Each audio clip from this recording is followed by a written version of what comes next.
Hey, this is Anney. And Samantha. And welcome to Step on Never Told You, a production of iHeartRadio.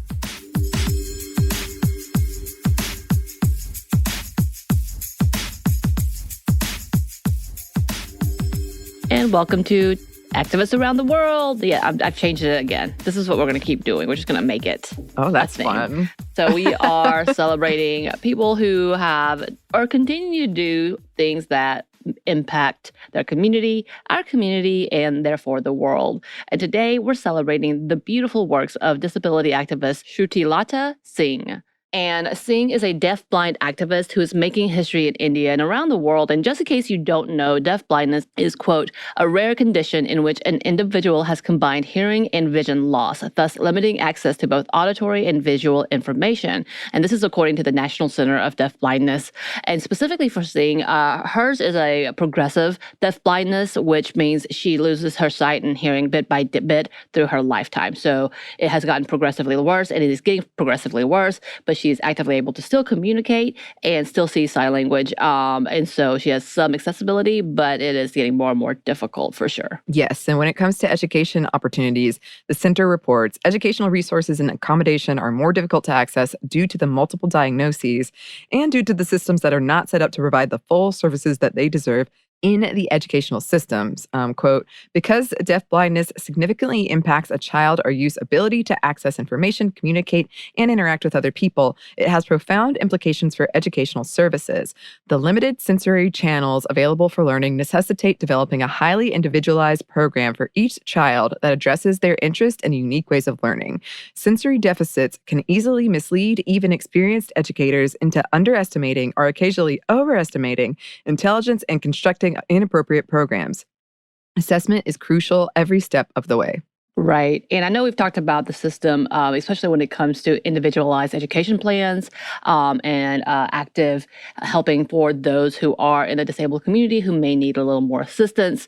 And it's hard to get. And a lot of the times there's no funding in the schools.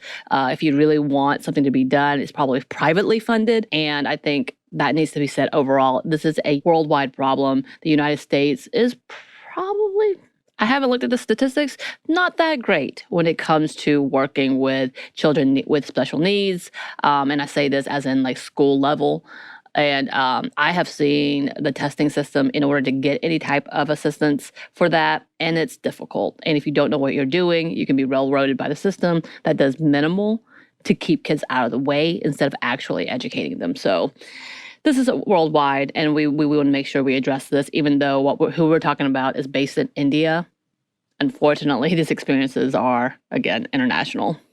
But for Singh, being born girl was an added difficulty for her to access her independence. Singh recalled her own experiences of being isolated in her home, and she spoke about her fears of being out in the world, as she and many of the women didn't feel safe due to the violence against women in her area, and oftentimes were limited to just getting married and then staying at home, and that was their future. And though her brother, who also was diagnosed with deafblindness, he's been able to have more opportunities to do more, such as independently traveling and just being able to communicate freely, because it was a little less taboo for people to be closer, standing closer, being able to access, touch people, kind of, if you know what I mean. Like women are definitely all about, you need to stay a certain distance, and this is how she explained it. You need to stay a certain distance away, and therefore this level of respect that really limited her ability to see and talk to people, and meaning like she needed to be in close proximity. One of the pictures shows her with her interpreter and very close, because that's how she sees. So if you need that type of interaction and you're not allowed to do that because of social taboos, that definitely limits who you're able to talk to and what you're able to do. But she was able to finish and complete schooling with some help from her family, who are educated, and was able to assist her. But she was doing this without the school's assistance or support. So that says a lot, and we know that can make and break a lot of students. And her educational experience, again, was not a positive one, with her teachers unable or unwilling to meet her needs. She left feeling discouraged and depressed, but she persevered and was able to continue her studies at the Indira Gandhi National Open University, graduating with a BA in biology. But it was still a challenging task to do, as she had to do most things by self-teaching. Right. But she didn't stop there. She continued on in her education, eventually becoming the first person in India to qualify as a physiotherapist or physical therapist. And she has been an advocate for others in the deafblind community too. She has taken her own experiences within her community to have a larger conversation for the rights and fair opportunities for all women with deafblindness. She said in an interview about her work with Sense International, which is the quote, only national level organization supporting needs based services, which enables children and adults with deafblindness to overcome the challenges caused due to deafblindness. And that's according to their site. But in the interview, she said, my vision is a world where deafblind people will be courageous enough to challenge others. I want a world where women with deafblindness can go out without any fear in a country like ours. I want a world that is fully accessible, inclusive, and encouraging. I want to make everyone aware that there is a condition called deafblindness and it can limit a person's performance considerably. Right. And she's been vocal about the limited access to better education due to mislabeling of those with disabilities like deafblindness, talking about how she was frustrated during school and would act out due to that and was labeled as such, or even labeled as, quote, dull, and the impact of such a negative influence. She continued in her interview, quote, low self-esteem among persons with disabilities is common, and this is largely because of the negativity of society. I want to change this. I do not want deafblind youth to remain dependent on others for employment. Instead, they all should have something of their own for which they need guidance, and I hope to be able to provide this guidance. They should be aware of their rights and how to use it.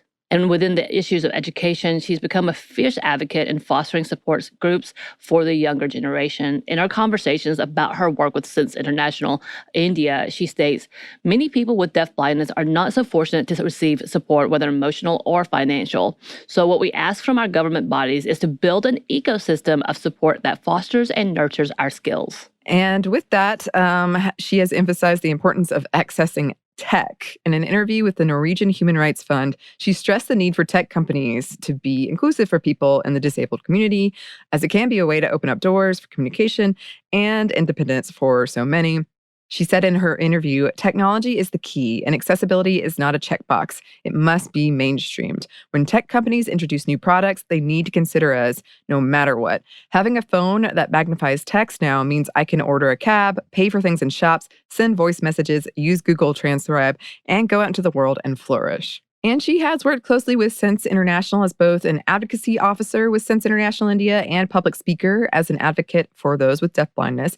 She participated at their roundtable in COSP, the Conference of State Parties, and in the 13th session of the Convention on the Rights of Persons with Disabilities, or CRPD, at the United Nations, and has recently joined the executive committee as a regional representative from India with the Commonwealth Network of Children and Youth with Disabilities to work globally for the well-being of disabled children and youth during this pandemic. Right. She has done a lot and she continues to do a lot. She's actually mentored several activists as well, including one young lady who won a essay contest with the UN and about how deafblindness has affected her, but how she is continuing on, who's become a big voice, especially for the youth of the deafblind community. And that's something that she obviously really, really values, is just being able to mentor and push younger activists and younger people in this disabled community to advocate for themselves and to be able to be heard. Yes, which we love to see. I love it when we see these threads of mentoring and activists being inspired by other activists. So sometimes we'll talk about somebody in one of these, and then a couple episodes later, so we'll talk about someone else who was inspired by the person we just talked about. That's so cool. I love that. Which I love, yes. Yes. Well, as always, if you have suggestions for people we should shout out in this segment, whatever it is, whatever we call it, please let us know. You can email us at stuffmediamomstuff@iheartmedia.com. You can find us on Twitter at momstuffpodcast or on Instagram at Stuff I Never Told You. Thanks, as always, to our super producer, Christina. Thank you, Christina. And thanks to you for listening. Stuff I Never Told You is a production of iHeartRadio. For more podcasts from iHeartRadio, you can visit the iHeartRadio app, Apple Podcasts, or wherever you listen to your favorite shows.